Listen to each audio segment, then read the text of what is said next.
Do you know how to create a variable in JavaScript? If you don't, do not worry. 'Cause you have fell into the right hands.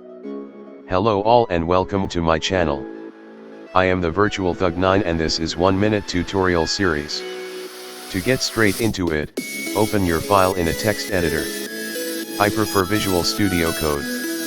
Now, type in var, which stands for variable. Now enter your variable name.